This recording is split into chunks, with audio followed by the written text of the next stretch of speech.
اهلا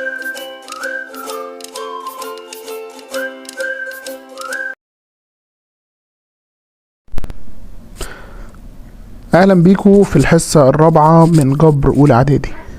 ده حل الواجب بتاع الحصة اللي فاتت. اتمنى ان انتوا تكونوا حلينه صح وملتزمين بالادوات اللي احنا قلنا عليها بحيث ان احنا نحل فيها.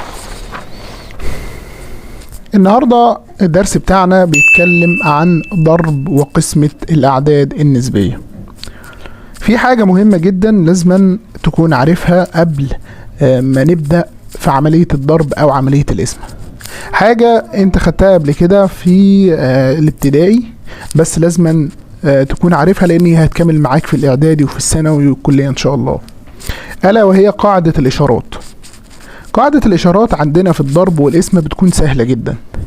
لو عندك اشارتين زي بعض، يعني لو بتضرب موجب في موجب يطلع لك الناتج موجب. طب لو سالب وسالب يطلع برضو الناتج موجب. لو الاشارات اختلفت، يعني لو سالب في موجب دايما بيطلع الناتج سالب، او لو موجب في سالب بيطلع الناتج سالب. خدها كده قاعدة عندك ان لو الاشارتين زي بعض سواء كان موجب في موجب او سالب في سالب الناتج دايما هيطلع موجب. اول ما يختلفوا السالب بيكون اقوى من الموجب فهيكون الناتج سالب. ناخد امثلة على الكلام ده. بيقول لي 3 في 4. طبعا 3 موجب، انا عرفت ازاي؟ طالما مش مكتوب قدامه سالب بيبقى موجب، واحنا في علم الرياضيات ما بنكتبش الموجب لان كل الاعداد موجبة اذ لم يذكر عكس ذلك. يعني العدد عندي 3 مش مكتوب قدامه سالب كده موجب، والاربعة كذلك. 3 في 4 ب12. عندي هنا سالب في سالب، اشارتين زي بعض، طالما اشارتين زي بعض يبقى الناتج هيطلع موجب. اضرب العددين في بعض، 2 في 3 ب6. هنا بيقول لي سالب 2 في 4. سالب وده موجب، الاشارتين مختلفين من بعض يبقى دايما السالب هو اللي بينزل. 2 في 4 ب8.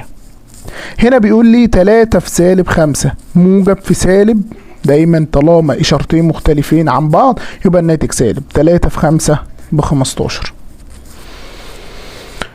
بعد كده هندخل على عملية الضرب. بيقول لي إذا كان ألف على ب وجيم على د عددين نسبيين، فإن ألف على ب في جيم على د، أنا عايز أضرب العددين النسبيين دول في بعض. لما أجي أضرب عددين نسبيين في بعض بشد شرطة كسر واضرب البسط في البسط والمقام في المقام، يعني نقول ألف في جيم وتحت هيكون باء في دال. ناخد أمثلة على الكلام ده.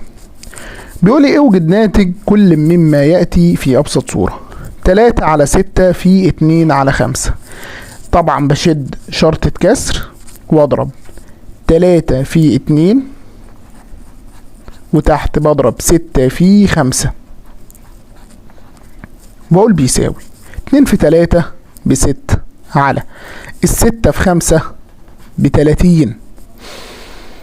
ابص هل انا هنا عندي اختصار؟ عندي اختصار. على الاتنين فيها ال3، على الاتنين فيها ال15، على ال3 فيها ال1، على ال3 فيها ال5. كده الناتج عندي 1 على 5. دايما ناتج الضرب او القسمة الناتج بيكون في ابسط صورة. المثال اللي بعده بيقول لي سالب 3 على 4 في 2 على 9. ممكن قبل ما تبدأ تبص، هو احنا عندنا هنا مش الاتنين هنا في البسط؟ ايوه. والاربعة هنا في المقام؟ ينفع ان انا اختصرهم مع بعض. لو قلت 2 على 2 فيها ال1 و4 على 2 فيها ال2. ابص تاني لقيت فيه هنا 3 في البسط وهنا فيه 9 في المقام، ينفع اختصرهم مع بعض؟ ينفع. الاتنين بيقبلوا الاسم على ال3، يعني هنا لو قلت 3 على 3 فيها ال1 وهنا 9 على 3 فيها ال3. ابدأ اضرب الناتج بتاعي.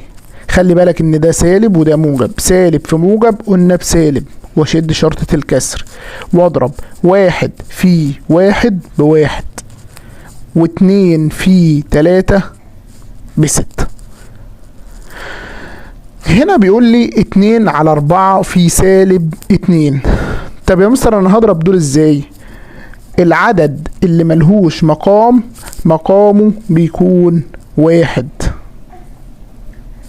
وابدأ ابص، هي مش الاتنين تقبل الاسم على الاتنين والاربعة برضو تقبل الاسم على الاتنين؟ ايوه، يبقى على الاتنين فيها واربعة على الاتنين فيها الاتنين. وابدأ اضرب موجب في سالب بسالب، 2 في 1 ب2 و2 في 1 ب2. 2 على سالب على الموجب فيها السالب، و2 على الاتنين فيها الواحد. بعد كده بيقول لي -4 و2 على 7 في -3 و1 على 6. قبل ما اضرب لازم الاول اعمل حاجه خدناها قبل كده اسمها ارفع الكسر. طب ارفع الكسر ازاي؟ اشوف الكسر الاولاني. لما باجي ارفع الكسر بنزل المقام زي ما هو واقول 4 في 7 ب 28. 28 زائد 2 يبقى 30. واوعى تنسى السالب اللي هو مديهولك فيه. انزل المقام زي ما هو وارفع الكسر. 3 في 6 ب 18. 18 و1 يبقى 19. هل هنا في اختصار؟ في اختصار. على 6 فيها الواحد، على 6 فيها ال5. ابدأ اضرب سالب في سالب بموجب، والموجب ما بيتكتبش. 5 في 9 ب45. 5 ومعانا ال4. ال5 في 1 ب5 و1 9. و7 في 1 ب7. عايزك هنا تبدأ تحاول بنفسك ان انت تحل المسائل دي.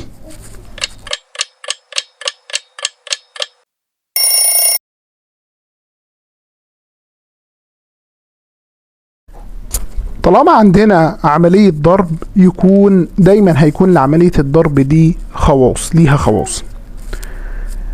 عملية الضرب عندنا ليها 6 خواص. الخاصية الأولى اسمها خاصية الانغلاق. في مثال دايما بضربه في خاصية الانغلاق بيفهمك يعني ايه خاصية الانغلاق. عمرك ما هتمشي في الشارع وتلاقي سمكتين بيتخانقوا مع بعض. دايما البيئة الصالحة او المكان المناسب للسمك هيكون المية. ممكن تلاقي سمك بيتخانق مع بعضه في المية بس ما تلاقيهوش بره. معنى ايه كده يا مستر فنون؟ معنى كده ان انت ناتج ضرب اي عددين نسبيين في بعض الناتج بتاعهم لازم يكون فنون. هنا بيقول لي 3 على 5 ده عدد نسبي، في 1 على 4 برضو ده عدد نسبي. تعال نضربهم. طبعا عرفنا بنضرب البسط في البسط. 3 في 1 ب3 والمقام في المقام. 4 في 5 ب20. ده عدد نسبي وده عدد نسبي والناتج عدد نسبي. يبقى خاصية الانغلاق بتقول لي ان انت لو ضربت عددين نسبيين في بعض الناتج بتاعهم هيكون عدد نسبي. بعد كده خاصية الابدال.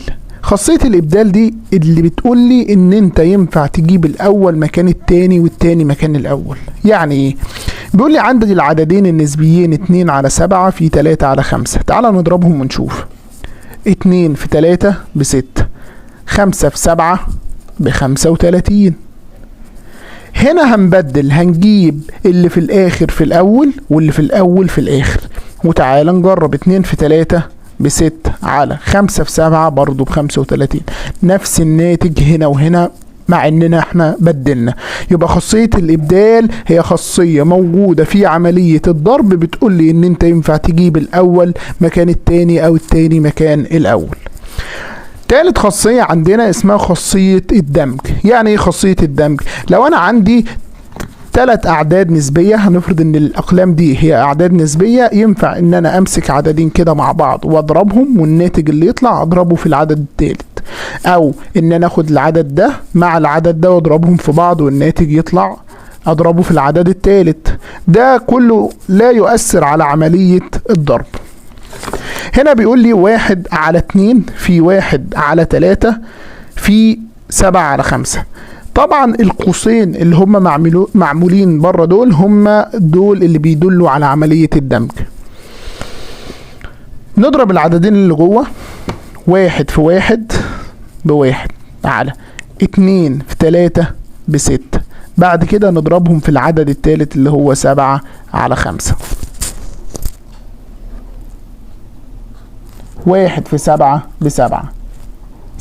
5 في 6 ب30. هنا خرج النص بره ودخل الواحد على 3 مع 7 على 5. يبقى هنزل النص زي ما هو واضرب فيه 1 في 7 ب7، 3 في 5 ب15. تعال نضربهم، 1 في 7 ب7 و2 في 15 ب30. الناتج اللي هنا هو الناتج اللي هنا. رابع خاصية عندي اسمها خاصية المحايد الضربي. يعني ايه محايد ضربي؟ المحايد الضربي ده هو رقم مهما ضربت فيه الناتج ما بيتغيرش كأنه مش موجود. والمحايد الضربي في نون هو الواحد. 3 على 5 في 1. تعال نشوف كده، اي عدد ملهوش مقامه 1. 3 في 1 ب3 و5 في 1 ب5. ان العدد النسبي ده هو العدد النسبي ده. معنى كده ان الواحد هو المحايد الضربي في نون. برضو 2 على 7 في 1. عرفنا طالما الواحد موجود يبقى العدد ده ينزل هو يبقى 2 على 7. فبيقول لي هنا اذا المحايد الضربي هو، اقول له الواحد. خامس خاصية عندي وجود المعكوس الضربي. المعكوس الضربي احنا عارفين ان العدد النسبي بيتكون من بسط ومقام. في خاصية المعكوس الضربي بشقلب الكسر، بجيب اللي تحت فوق واللي فوق تحت. يعني لو عندي عدد نسبي اسمه أ على ب، وطبعا ب لا تساوي الصفر عشان يكون عدد نسبي، فهيكون المعكوس بتاعه هشقلب، هيبقى ب على أ. ب على أ. طب لو ضربت العدد في معكوسه الناتج هيطلع 1. تعالوا نشوف مثال. بيقول لي اوجد المعكوس الضربي لكل مما يأتي. 3 على 2 المعكوس بتاعه اشد شرطة الكسر واشقلب، بجيب اللي تحت فوق واللي فوق تحت. المقام كان 2 اخليه في البسط، والبسط كان 3 اخليه في المقام. هنا بيقول لي سالب 3 على 4.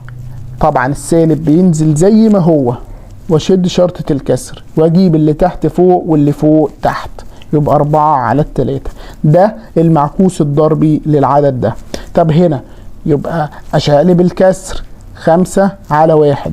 طبعا اي عدد مقامه 1 هيكون هو العدد اللي فوق، لان اي حاجة على الواحد هي الحاجة. يعني 5 على الواحد ب5. طب لو انا قررت ان انا اضرب العددين دول في بعض، يعني جيت هنا وقلت 3 على 2 في 2 على 3. مش احنا لسه واخدين ان انا ينفع اختصر المقام مع البسط؟ 2 على 2 فيها الواحد، و2 على 2 فيها الواحد. طب هنا 3 على 3 فيها الواحد، و3 على 3 فيها الواحد. اجي اضرب 1 في 1 بواحد، و1 في 1 بواحد، يعني بواحد. يبقى اذا العدد لما اجي اضربه في معكوسه الضربي الناتج بيكون 1. سادس خاصية عندي وهي خاصية التوزيع. بيقول لي لو عندك عدد اسمه أ وعايز اضرب العدد ده في عددين تانيين اسمهم باء وجيم، بس انا بجمعهم.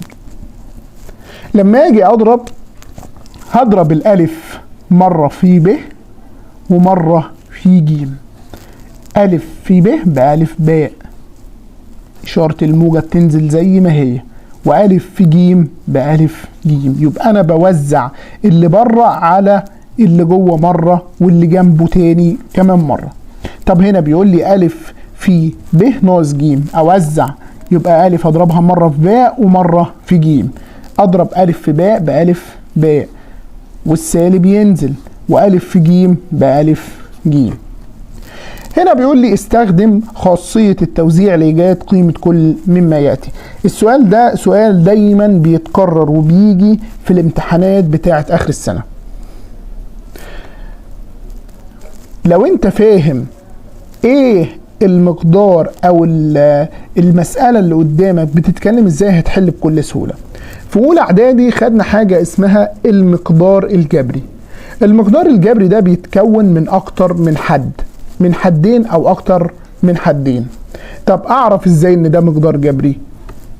هنا في عندي عملية ضرب، وهنا عملية جمع، وهنا عملية ضرب.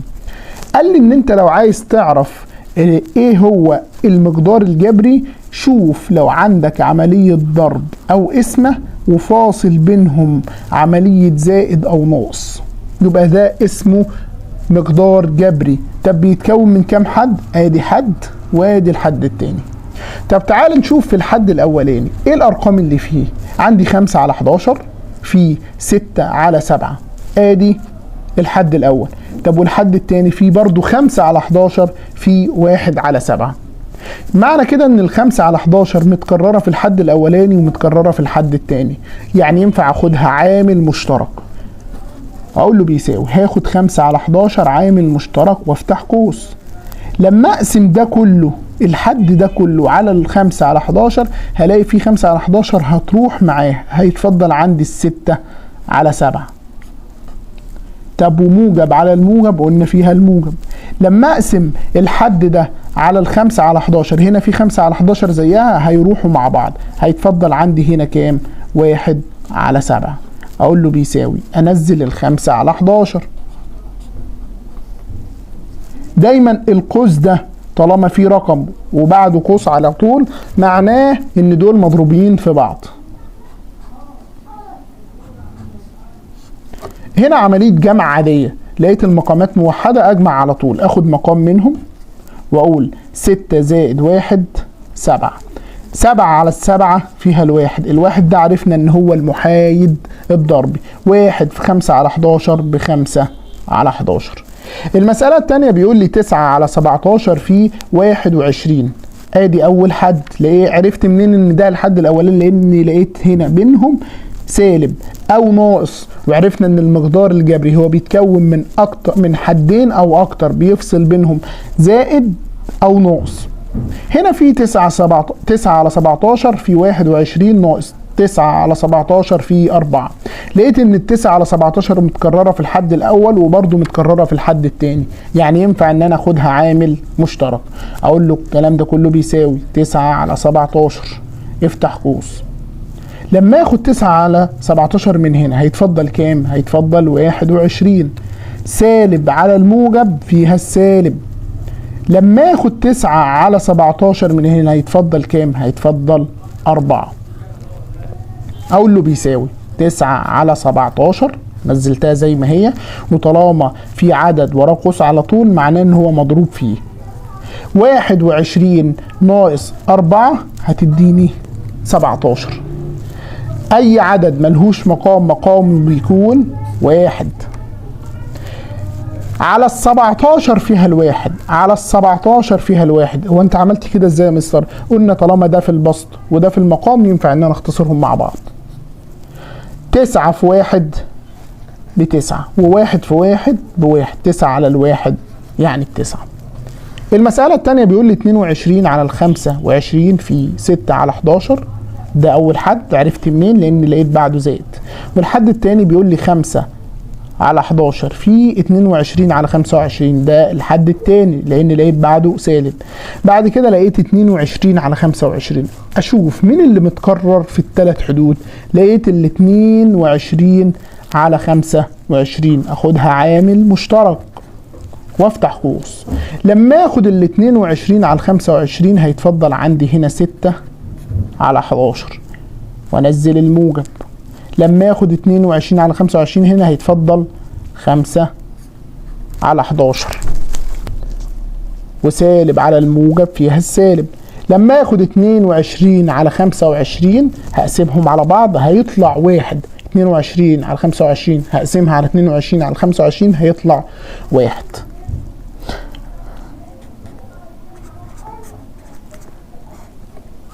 انا ببص جوه القوس ده لقيت عندي 6 على 11 زائد 5 على 11 ناقص 1. لقيت ان المقامات هنا 11. 6 على 11 زائد 5 على 11 ناقص. هو فيها حاجة لو أنا قلت إن الواحد ده ب11 على 11؟ مش 11 على 11 فيها الواحد؟ طب اشمعنى يا مستر اخترت ال11؟ علشان أنا لقيت كل اللي موجودين عندي جوه القوس مقامهم 11، فعلشان لما اجي اجمع وبعد كده اطرح يكون العمليه معايا سهله. اقول له الكلام ده كله بيساوي ال 22 على 25 في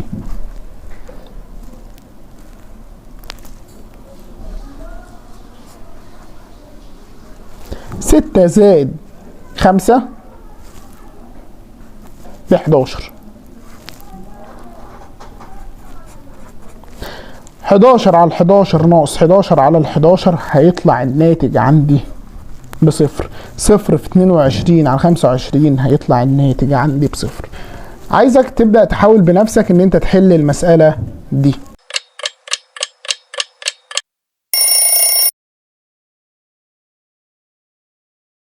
بعد كده هنخش على عملية القسمة. عملية القسمة عملية سهلة جدا، بس فيها تريكات صغيرة لو فهمتها وانت فاهم الضرب كده انت فهمت القسمة. بيقول لي إذا كان أ على ب وج على د عددين نسبيين وج على د لا تساوي الصفر، فإن أ على ب على ج على د هتساوي. فعملية القسمة بنزل العدد النسبي الأول اللي هو اسمه أ على ب وأقلب العلى فيه وشقلب الكسر التاني أخليه د على ج. اتحولت معايا لعملية ضرب عادية. أضرب البسط في البسط والمقام في المقام، يبقى أ في د على ب في ج. هنا بيقول لي اوجد قيمة كل مما يأتي في أبسط صورة. بيقول لي سالب 2 على 3 على 5 على 3. أنزل الكسر الأولاني اللي هو سالب 2 على 3 وأقلب العلى فيه وشقلب الكسر التاني. هنا 5 على 3 اقلبه يبقى 3 على 5. ابص هل هنا في اختصار مع دي؟ على 3 فيها الواحد، على 3 فيها الواحد. طب هنا في اختصار؟ لا مفيش اختصار. اضرب سالب في موجب بسالب، و2 في واحد ب2، وواحد في 5 ب5. هنا بيقول لي 3 على 7 على سالب 8. طبعا العدد اللي ملهوش مقام بنخلي مقامه واحد. انزل الكسر الاولاني اللي هو 3 على 7 واقلب العلى فيه وشقلب التاني. السالب موجود يبقى 1 على 8. ابص هل هنا في اختصار مع هنا؟ لا. طب العكس هنا في اختصار مع البسط اللي هنا؟ لا برضو مفيش. سالب في موجب بسالب واضرب البسط في البسط. 3 في 1 ب3 والسبعة في 8 ب56. هنا بيقول لي 2 و1 على 5 على 5 و1 على 2. الأول قبل ما أعمل عملية القسمة هرفع الكسر. أنزل المقام عندي زي ما هو واضرب 2 في 5 ب10. 10 و1 11 على ارفع الكسر التاني المقام عندي بيفضل ثابت واضرب 2 في 5 ب10. 10 و1 11. انزل الكسر الاولاني اللي هو 11 على 5. هيتفضل الكسر التاني اشقلبه يبقى 2 على ال11. ابص هي ال5 ينفع اختصرها مع ال2؟ لا. طب ال11 ينفع اختصرها مع ال11؟ ايوه. على 11 على 11 فيها الواحد، و11 على ال11 برضه فيها الواحد، وابدا اضرب عادي. 1 في 2 ب2 و5 في 1 ب5. المثال التاني بيقول لي 2 من 10 على 1 على 5. الاول لازم احول العدد العشري الى عدد نسبي. طب احوله ازاي؟ قلنا العدد العشري اشوف هو العلامه بعد كام رقم، احط فوقها واحد صغير واحط فوق كل رقم بعد العلامه صفر، يبقى كده 2 على 10. واقلب العلى فيه واشقلب الكسر يبقى 5 على 1. قبل ما اكمل ابص هل في اختصارات؟ الاتنين ينفع اختصرها مع الواحد؟ لا. طب ال10 ينفع اختصرها مع ال5؟ ايوه. 5 على ال5 فيها الواحد، و10 على ال5 فيها الاتنين. لقيت برضو هنا في المقام ده ينفع اختصره مع البسط ده. 2 على الاتنين فيها الواحد، و2 على الاتنين فيها الواحد. بقى عبارة عندي العملية الضرب دي عن واحد في واحد بواحد، وواحد في واحد بواحد، يعني الناتج عندي واحد. هنا بيقول لي 2/7 زائد 3/7، والناتج اللي يطلع اقسمه على 10/7. اخلص الاول عملية الجمع. عملية الجمع هنا عملية بسيطة لان المقام عندي موحد، اخد مقام منهم وابدأ اجمع. 2 زائد 3 5، وانزل بقية المسألة يبقى 10/7، واقول له بيساوي 5/7، اقلب العلى فيه واشقلب الكسر يبقى 7/10. هل ينفع ان انا اختصر 7 مع 7؟ ايوه، على 7 فيها الواحد وعلى 7 فيها الواحد. طب هنا على 5 فيها الواحد وعلى 5 فيها الاتنين، وابدأ اضرب. 1 في 1 بواحد، وواحد في 2 ب2. عملية القسمة من العمليات السهلة لو انت فهمت فكرتها، ان انت تقلب العلى فيه وتشقلب الكسر. عندك امثلة عايزك تحاول ان انت تحلها بنفسك في الكشكول بتاعك اللي احنا مخصصينه للحصة.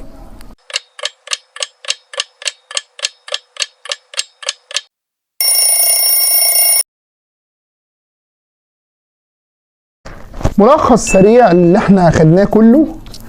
اولا عملية الضرب، لما باجي اضرب عددين نسبيين في بعض بضرب البسط في البسط، 1 في 2 ب2، و3 في 5 ب15.